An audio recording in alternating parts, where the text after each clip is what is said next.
Seigneur, tu as entendu cette prière que nous venons de chanter.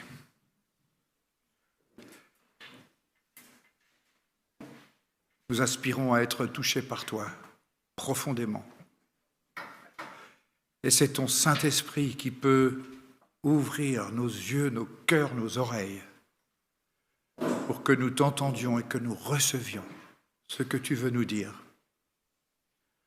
Visite-nous chacun ce matin.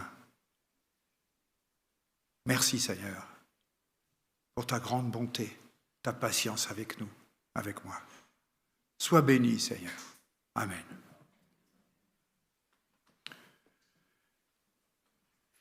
C'est branché ?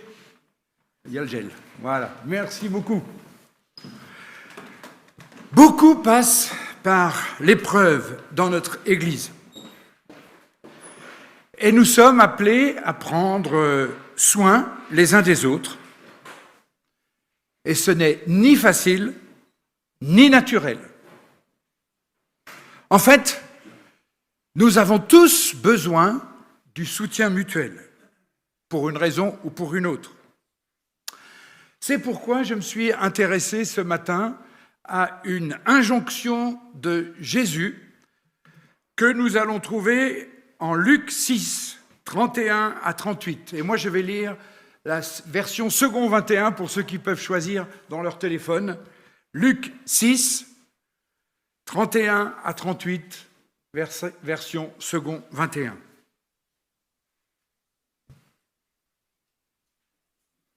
Luc 6, 31. Ce que vous voulez que les hommes fassent pour vous, faites-le vous aussi de même pour eux.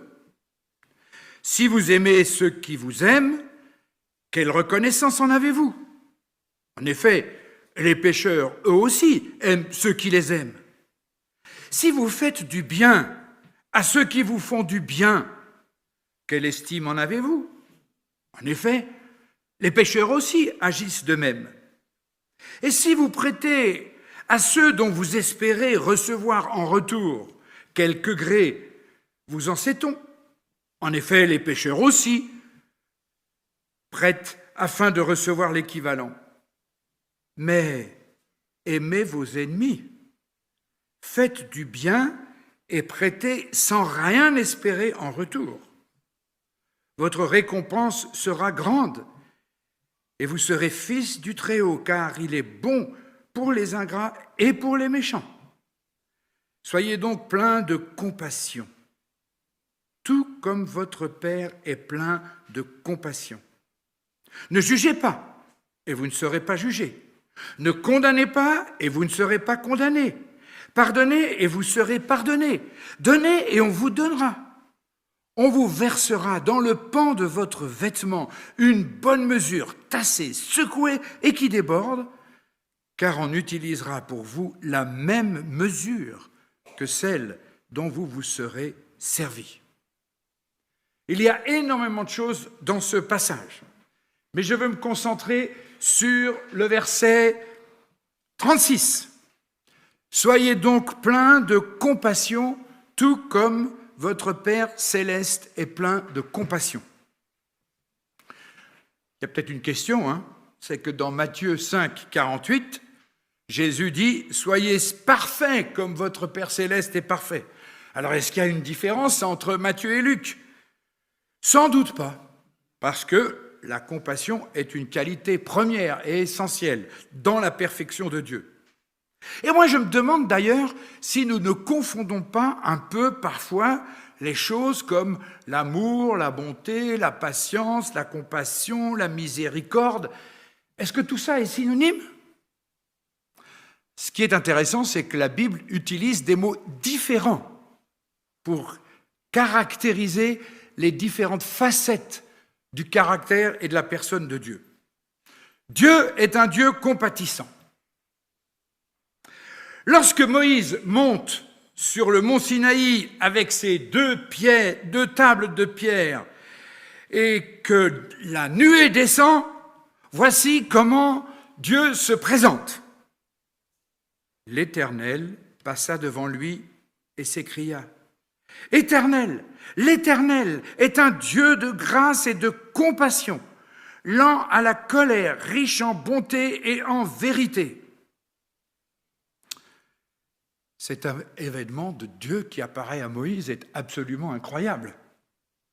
Mais vous vous rappelez pourquoi Dieu s'est révélé à Moïse?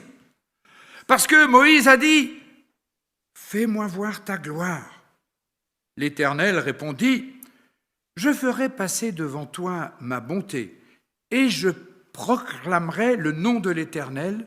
Je fais grâce à qui je veux faire grâce et j'ai compassion de qui je veux avoir compassion. » Alors, un bon point pour Moïse, il était persévérant. À plusieurs reprises, il a demandé à Dieu de le voir. C'est donc la deuxième fois que Dieu se révèle à Moïse. La première fois, je ne sais pas si vous vous rappelez, c'était quand Dieu l'a appelé à délivrer le peuple. Et il a dit « Je suis Yahvé, celui qui existe par lui-même ».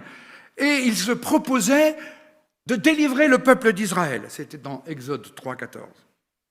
Mais là, Dieu se révèle d'une autre manière, sous une autre facette, qui est très intéressante et qui mérite notre attention. Et j'ai compassion de qui je veux avoir compassion.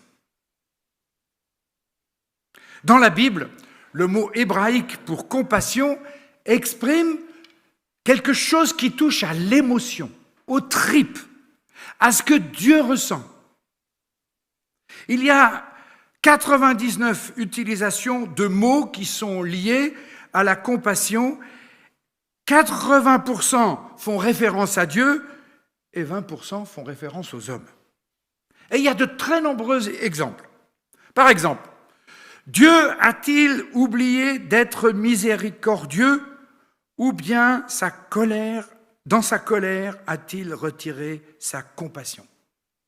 Très souvent, le mot compassion est utilisé pour qualifier la réponse de Dieu quand il entend des cris de souffrance. Intéressant ça. Compassion. Réponse à des cris de souffrance. Le mot compassion hébraïque parle de l'émotion ressentie quand on entend et quand on voit quelqu'un souffrir. C'est d'ailleurs ce qui a poussé Dieu à réagir pour son peuple. Regardez, ils ont crié à toi, tu as entendu du ciel, et plusieurs fois tu les as secourus selon ta compassion. La compassion est aussi utilisée en contraste avec la colère, de sorte que la compassion va détourner la colère. Encourageant, hein? Et tout au long de la Bible, Dieu est comparé à un parent. Tu parlais d'avoir entendu le premier cri de tes enfants. Eh bien, en raison de sa compassion, Dieu est décrit comme une mère qui allaite son enfant et qui prend soin de son peuple d'une manière continue. Et la compassion est au cœur de l'Évangile. Notre salut est le fruit de la compassion de Dieu. L'amour de Dieu a été bouleversé jusque dans ses tripes par notre perdition. Béni soit Dieu, le Père de notre Seigneur Jésus-Christ, qui, selon sa grande compassion, nous a fait naître de nouveau à travers la résurrection de Jésus pour une espérance vivante. C'était le sens de ta prière, Nicolas, je pense. Dans Philippiens 2, Paul nous appelle très précisément à la compassion les uns envers les autres. C'est là qu'on voit que la compassion de Dieu, la compassion manifestée en Jésus-Christ, passe chez nous. Soyez compatissants comme votre Père est compatissant. S'il y a donc de l'encouragement en Christ, s'il y a de la consolation dans l'amour, s'il y a une communion de l'esprit, s'il y a de la tendresse et de la compassion, rendez ma joie parfaite en vivant en plein accord. Et là, On est au cœur du sujet. Dans l'Église, dans l'unité, dans la communion fraternelle.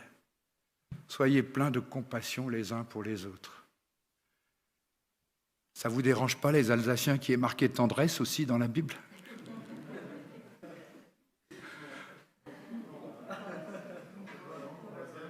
Ça ne vous dérange pas. Mais c'est difficile à manifester. C'est ça le truc, n'est-ce pas ? Tendresse et compassion sont deux dispositions au cœur de Dieu et qui devraient être au cœur de nos relations. Diriez-vous que vous avez de la tendresse et de la compassion pour ceux qui passent par des difficultés ? Paul continue en prenant l'exemple de Jésus. Que votre attitude soit identique à celle de Jésus-Christ. Je me sens tout petit, je vous le dis tout de suite. Lui qui était de condition divine. Ah, ouf, c'est parce que lui était de condition divine. Non, il n'a pas regardé son égalité avec Dieu comme un butin à préserver, mais il s'est dépouillé lui-même en prenant la condition de serviteur. Ah ouais, là ça me concerne. En devenant semblable aux êtres humains, reconnu comme un simple homme, il s'est humilié lui-même en faisant preuve d'obéissance jusqu'à la mort même sur la croix.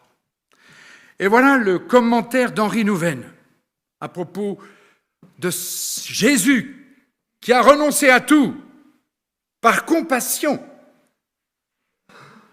C'est peut-être le message central de l'Évangile. Celui qui est totalement autre, qui ne peut se comparer à nous, qui est radicalement différent, celui-là a pu devenir l'un de nous. Celui qui est tellement au-delà de nous n'a pu retenir jalousement sa divinité, mais il a pu s'anéantir et devenir semblable à nous, entrer dans notre condition humaine, d'une manière telle qu'il est devenu totalement homme et a expérimenté notre humanité plus pleinement et plus intimement que nous ne pourrons jamais le faire. Lui qui était totalement autre est devenu totalement semblable à nous. Lui qui n'entrait nullement en compétition avec nous a pu être pleinement compatissant. Lui qui n'avait jamais souffert a pu souffrir avec nous. Telle est la bonne nouvelle du Nouveau Testament et de toute l'Écriture. Dieu n'est pas venu se mettre à notre place, prendre soin des pauvres, changer quelques petites choses ou réorganiser le monde. Dieu n'est pas venu pour dire « Je suis fort et vous êtes faibles et je vous soignerai, je vous guérirai et je m'occuperai de tous vos problèmes. » Non, la nouvelle, c'est que celui qui est venu n'est pas venu pour supprimer nos souffrances, mais pour les partager, pour y entrer, pour en devenir partie prenante. Voilà la bonne nouvelle. Dieu est venu partager notre condition humaine, vivre, souffrir et mourir en homme. Soyez compatissants comme votre Père céleste est compatissant. Soyez compatissants comme Jésus a été compatissant. Mais quels sont les obstacles à la compassion ? D'abord, nous sommes des êtres de compétition. Vous savez que j'aime Henri Nouven, mais je voudrais vous rappeler quand même que cet homme était prof de religion comparée dans les grandes universités comme Yale et Princeton aux États-Unis. Et puis, il a réalisé la futilité de son ministère et il est devenu aumônier auprès d'handicapés, mais d'handicapés très très lourds. Et il raconte toute la difficulté qu'il a eue de pouvoir s'occuper des handicapés. Et un jour, Henri Nouven a rencontré le sénateur américain Humphrey. Il lui a demandé « Pour vous, monsieur le sénateur, c'est quoi la compassion ?» Alors Humphrey a pris un crayon et il a dit « Vous voyez ce crayon ? Il est en fait de bois et a une mine de plomb. Et au bout, il y a une gomme. Cette petite gomme à l'extrémité du crayon, c'est la compassion. La vie est avant tout compétition. On finit toujours par là ce qu'est la compassion. Très triste, n'est-ce pas, les propos de Humphrey, hein? Mais je me demande si des fois, c'est pas ça la compassion pour nous. Bon, ok, je t'ai blessé, d'accord, un petit coup de gomme. Je voudrais revenir sur cette idée que la vie est une compétition. Voici ce qu'écrit Henri Nouwen. Nous sommes tous des êtres de compétition. Et si vous n'en êtes pas convaincus, vous regardez la télé mardi soir, mercredi soir, vous l'avez regardé hier soir, vous avez regardé tous les matchs, et puis vous allez regarder le Tour de France cet après-midi, puis après vous allez regarder les Jeux Olympiques. C'est pas de la compétition, ça? On dirait que c'est vraiment congénital, la compétition. Nous voulons marquer notre vie. Nous voulons laisser une empreinte de façon très subtile, sans le vouloir et sans même avoir conscience. Nous sommes toujours en compétition les uns avec les autres. Nous nous comparons sans cesse. Que ceux qui ne se comparent jamais aux autres lèvent le doigt. Ce que les autres pensent de nous nous tracasse. Ah, je suis sûr que vous, ça ne vous arrive pas. Avons-nous bien agi à leurs yeux? Même quand nous nous dévouons pour un service quelconque, nous nous demandons si ce service surpasse ceux des autres. Si nous aidons quelqu'un, est-ce que nous le faisons mieux que les autres?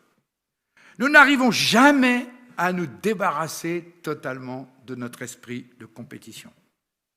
Nous passons du temps à nous demander qui nous sommes par rapport aux autres, si bien que nous n'admettons jamais tout à fait que nous sommes semblables et qu'il faut renoncer à cette différence pour aller là où nous sommes faibles avec les autres.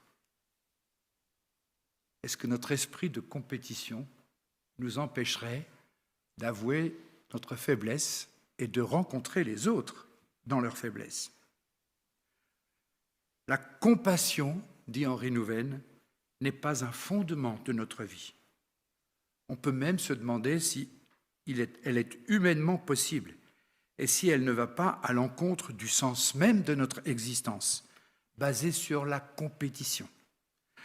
Nous découvrons que nous sommes incapables d'être compatissants ou de fonder notre vie sur ce désir. La compassion, dans son sens plénier, ne peut être attribuée qu'à Dieu. Pire, nous nous blessons les uns les autres à cause de cet esprit de compétition. Et nous pensons que, comme le disait Humphrey, le pardon, c'est un simple coup de gomme. S'il nous arrive de faire mal à quelqu'un, nous retournons le crayon. Et notre esprit de compétition, et nous nous mettons à être gentils, mais ça ne marche pas. Vous voyez le lien compassion, pardon? On y reviendra. Quels sont les autres obstacles à la compassion? La compassion est difficile car elle nécessite qu'on soit disposé intérieurement à rejoindre les autres là où ils sont faibles, vulnérables, solitaires et brisés. Mais telle n'est pas notre réponse spontanée à la souffrance. Ce que nous désirons avant tout, c'est d'en finir avec la souffrance, soit en la fuyant, soit en y remédiant rapidement. Pourtant, ce que nous donnons de plus beau, c'est peut-être notre capacité à devenir solidaires avec ceux qui souffrent. La compassion ne peut jamais coexister avec le jugement, car le jugement crée une distance et une différence qui nous empêchent d'accompagner l'autre. J'aime beaucoup ces remarques. Je les trouve vraies dans mon cœur. Nous avons peur de la souffrance des autres et nous nous en tenons à distance. Et c'est pour ça que quand les autres ont un problème, nous disons « je vais prier pour toi ». C'est presque comme si on ne voulait pas en savoir plus, n'est-ce pas?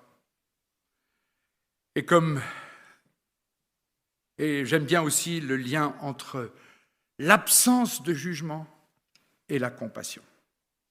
Lien entre le pardon et la compassion, l'absence de jugement et la compassion. Quels vont être maintenant Quel va être maintenant le chemin de la compassion? Voici ce que dit Nouven. Être compatissant, c'est entrer avec l'autre là où il peine, là où il souffre. Mais on ne se précipite pas facilement là où les gens souffrent. On essaye plutôt de rester hors d'atteinte. La plupart d'entre nous cherchons à éviter la souffrance plutôt que d'aller à sa rencontre. Face à quelqu'un qui souffre terriblement, qui ne sait plus comment s'en sortir, ni s'il aura la force de continuer à vivre beaucoup plus longtemps, notre première réaction est de le réconforter, de l'encourager en lui disant que tout cela ne va pas si mal que ça, qu'il faut savoir regarder le bon côté des choses. Immédiatement et presque automatiquement, nous cherchons comment réconforter cette personne et ce faisant, nous nous éloignons du lieu de son mal. Il est extrêmement difficile d'être présent à une personne qui souffre. Et maintenant, ça sera peut-être une surprise pour certains, mais c'est Martine qui va terminer le message en abordant justement comment est-ce que nous pouvons progresser sur le chemin de la compassion. À toi, chérie.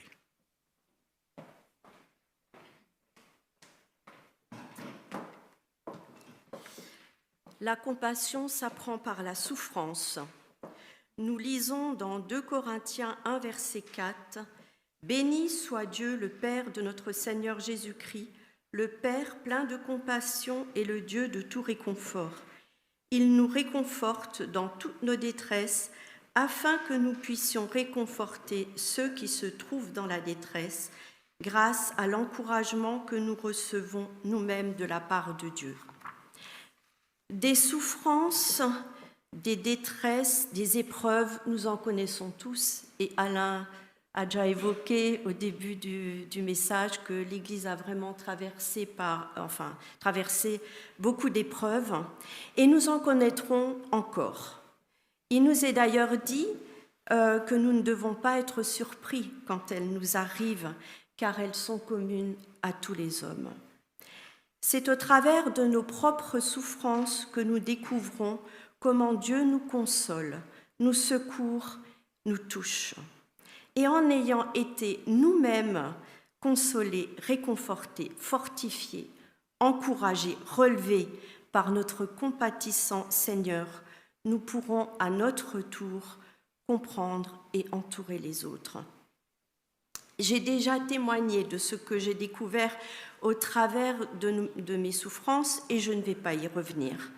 Je veux juste rendre gloire à Dieu pour ces épreuves au travers desquelles j'ai pu vivre une pleine consolation de la part de Dieu et au travers desquelles j'ai aussi pu être source de consolation pour d'autres.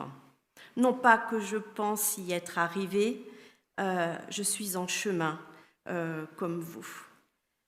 Et je sais que beaucoup d'entre nous pourraient témoigner aussi du réconfort qu'ils ont vécu dans leur souffrance. Je pense que nous devons veiller à ne pas hiérarchiser la souffrance. C'est vrai qu'il y a des souffrances qui sont visibles, qui nous prennent à la gorge, et il y a des souffrances qu'on ne voit peut-être pas, ou dont on n'est pas conscient, ou dont les gens ne parlent pas. Et ce qui peut-être à moi, paraître un petit rien à mes yeux, peut être une montagne, un séisme pour l'autre. Pourquoi ?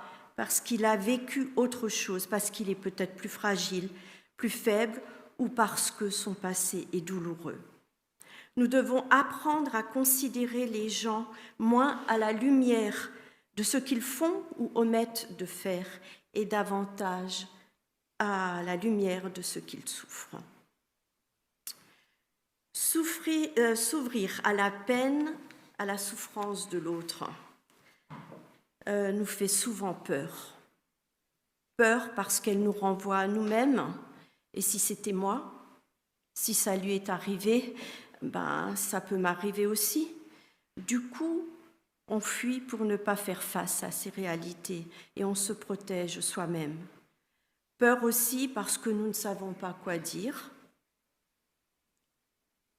pas comment réagir, qu'est-ce qu'il faut faire ou pas faire.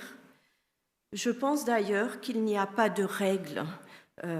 Ce que j'ai pu faire ou vivre avec une personne n'est pas forcément vrai pour l'autre. Je ne peux pas l'appliquer forcément à l'autre personne parce que l'autre personne est une personne unique. Et nous avons tous notre propre histoire qui impacte tout notre être.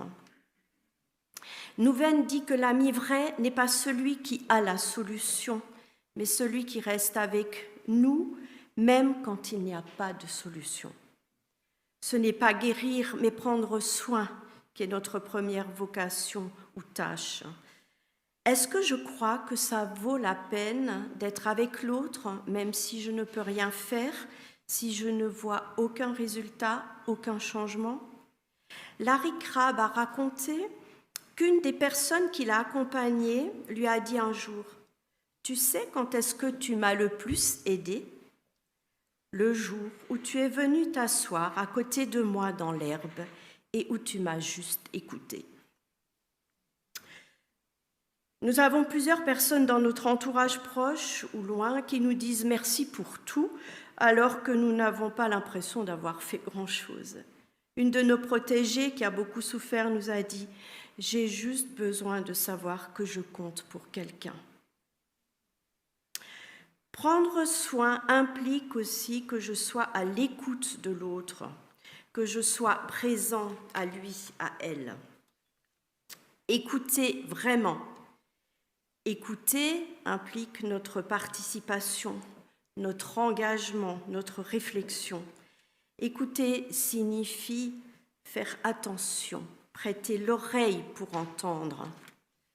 Écouter veut dire que je donne toute mon attention à l'autre et que j'essaye de le comprendre et que je le rejoins là où il est. Je pense que écouter l'autre est une des disciplines les plus dures à appliquer et qu'elle ne sera jamais acquise. C'est d'ailleurs avec les plus proches qu'on a le plus de mal à écouter et qu'on a le plus de mal à entendre. Écouter, c'est aussi entendre ce que dit l'autre. Je peux écouter et ne pas entendre ce que dit l'autre parce que je voudrais entendre autre chose. Un petit exemple, il y a pas mal d'années en arrière, mais c'est l'exemple qui m'est venu en mémoire pour illustrer, c'était à Noël. Nous fêtions Noël ensemble dans la famille de mon frère, qui habite dans le même village que mes parents. Et maman est venue à ce repas de fête. Papa n'est pas venu. C'était très compliqué avec lui. Il avait déjà ses troubles cognitifs. Il était des fois difficile à gérer. Quand il disait non, c'était non. Enfin bref.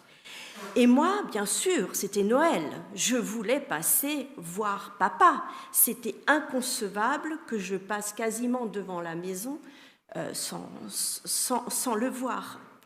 Et j'ai demandé plusieurs fois à maman, est-ce que on aimerait encore passer voir papa tout à l'heure? Est-ce que tu es d'accord? Je ne sais plus comment je l'exprimais. Et en fait, maman, elle a dit non. Mais je ne l'ai pas entendu, enfin, je ne voulais pas l'entendre parce que je pouvais pas envisager cette possibilité pour moi. Émotionnellement, c'était trop dur. Et en fait, on a choisi de ne pas s'arrêter pour voir papa. Et dans la voiture, j'étais mal. J'étais tellement mal. Ça ne correspondait pas à ce que je voulais. Enfin bref. Et dans la voiture, en priant, je me suis dit, mais tu as posé la question à maman? Et maman a dit non. Et je comprends son non. C'était trop difficile à gérer pour elle. Elle était partie. Elle ne pouvait pas gérer qu'on vienne avec elle, que gérer papa et toutes ces choses. Enfin, j'espère que cette image illustre un peu ce que je veux transmettre dans le fait qu'on, des fois, on ne peut juste pas entendre ce que raconte l'autre parce que ça nous prend aux tripes. Enfin, voilà. Écouter l'autre implique aussi implique aussi que je mets de côté mes a priori quand je l'écoute, que je ne suis pas sur la défensive, que je ne le juge pas, que je ne suis pas déjà en train de chercher une solution. L'autre point, c'est ne pas juger, je viens de l'évoquer. Prendre soin, exercer la compassion sans condamner ou juger l'autre est une autre discipline très dure à appliquer, je trouve. Matthieu 7, versets 1 à 5, dit « Ne condamnez pas les autres afin de ne pas être vous-même condamnés. Pourquoi vois-tu les grains de sciure dans l'œil de ton frère alors que tu ne vois pas la poutre qui est dans le tien ?» Peter Scazzero dit « Nous n'avons en règle générale pas de mal à donner des conseils ou à pointer du doigt les méfaits des autres. Nous avons tendance à ne pas laisser les autres être eux-mêmes devant Dieu et d'avancer à leur rythme. Nous projetons inévitablement sur eux notre inconfort face à leur choix de vivre une vie différente de la nôtre. Il en résulte que nous finissons par les éliminer de notre esprit, soit en essayant de les rendre comme nous, soit en combattant dans une indifférence qui nous fait dire « à quoi bon ?» Je suis dangereux si je n'enlève pas d'abord la poutre de mon œil, sachant que j'ai des angles morts énormes. Je dois voir l'étendue des dégâts que le péché a provoqués au niveau de tout mon être, les émotions, l'intelligence, le corps, la volonté et l'esprit, avant d'essayer d'enlever la paille de l'œil de mon frère, de ma sœur. C'est au travers d'un de mes accompagnements qui ne s'est pas passé comme je l'aurais imaginé, que j'ai découvert un peu plus que c'est la compassion. Et je remercie le Seigneur d'avoir mis cette personne sur mon chemin, parce que ça a été, et c'est encore, une réelle bénédiction. C'est aussi au travers de cette personne que j'ai le plus appris sur moi et sur mes fausses croyances, genre « oui, mais avec Dieu, tu verras, et si, alors… » ça se fera comme ça. La Bible dit, il faut que vous savez, toutes ces croyances qui sont souvent très théoriques. Le Seigneur a dû enlever la poutre de mon œil en dévoilant mon autosuffisance, mon égoïsme, mon manque de générosité, de vraie compassion, ma façon de penser, d'agir et même de croire. Il y a aussi le pardon. Il me semble que c'est un obstacle, que le manque de pardon est un obstacle aussi à une vraie compassion. Nous nous blessons tous les uns les autres à un moment ou un autre, et souvent sans s'en rendre compte. Mais du coup, une distance s'installe entre nous. Et peut-être plus qu'une distance même, peut-être même de la rancœur. Tu te rappelles, il a dit, peut-être pas vous, mais moi je suis championne. Compassion et distance, me semble-t-il, ne peuvent pas cohabiter. Dans mes accompagnements, j'ai régulièrement eu envie de baisser les bras et de dire « oh, mais là quand même, c'est exagéré ».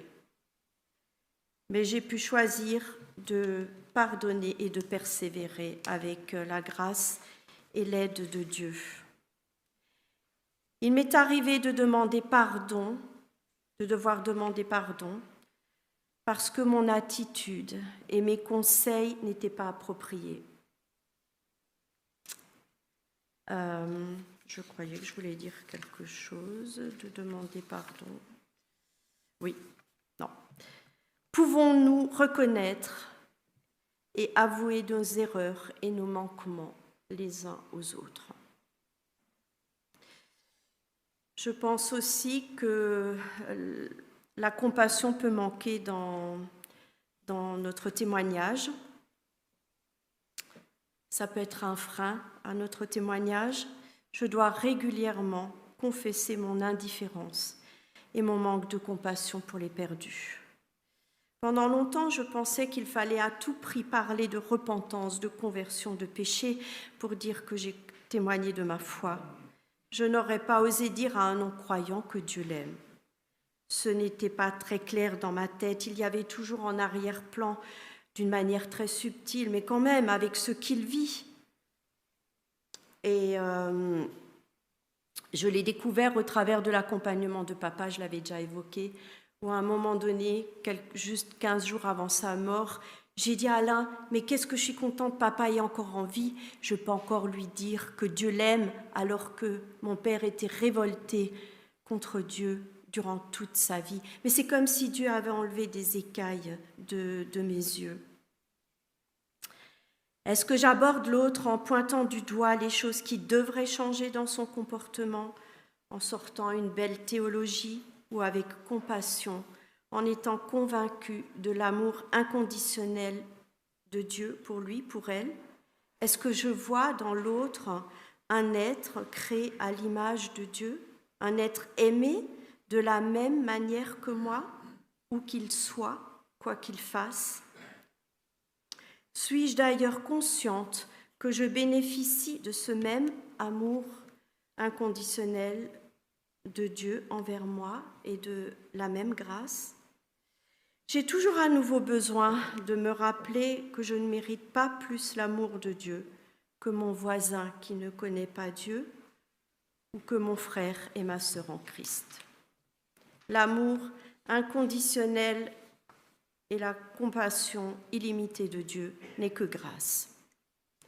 Suis-je convaincue que je peux tout simplement, par ma présence, mon attitude et ma compassion, transmettre l'amour et la compassion de Jésus à l'autre, peu importe où il est, peu importe où il en est?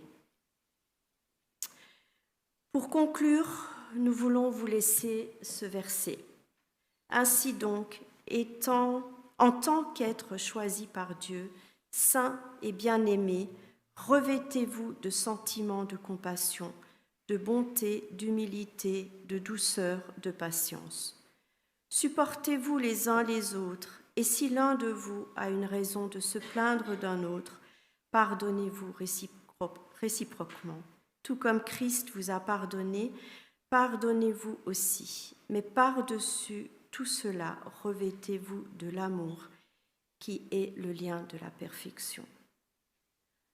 Enfin, nous vous proposons de prendre un temps de silence avec des questions d'appropriation que Alain va afficher ou a déjà affiché. Et JD décidera de la durée de ce temps de silence personnel.